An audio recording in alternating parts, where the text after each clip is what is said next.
We're here in Philadelphia at the 2018 Automation Fair event where the top companies in industrial automation gather in one place so we can see their innovative technologies. I'm Teresa Hauk, Executive Editor of the Journal from Rockwell Automation and our partner network magazine. One of those top companies is EPLAN, and I'm here talking with Andrew. So Andrew, for people who don't know what EPLAN does, tell us about your company. So EPLAN, in a short segment, is the very first computer-aided engineering software company. We were developed in 1984, and it's strictly electrical engineering. Electrical engineering is our bread and butter, it's our DNA. We will never venture out to the architectural side, we will never venture out to the mechanical side.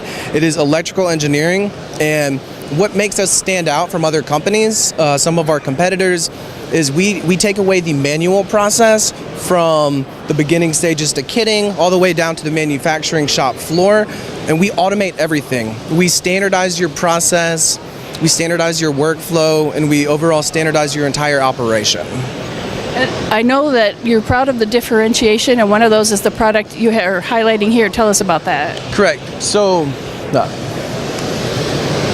PAM, it's a panel building automation matrix.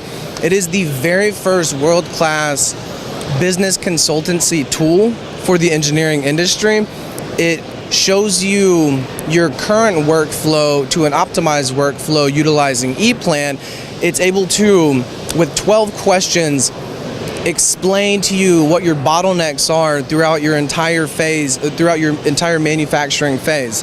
If you look up here, the smart value chain, I think you guys went over it last year. So you have 10 fields of action. The 10 fields of action, starting from kitting, mechanical installation, panel modification, terminal strip assembly, all the way to testing the actual panel itself.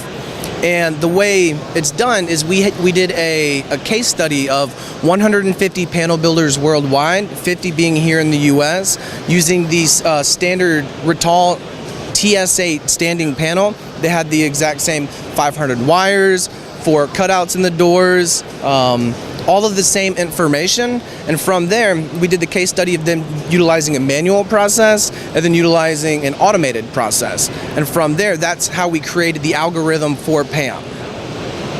That's a lot of research, and it's very important. Yes, it is very, very important.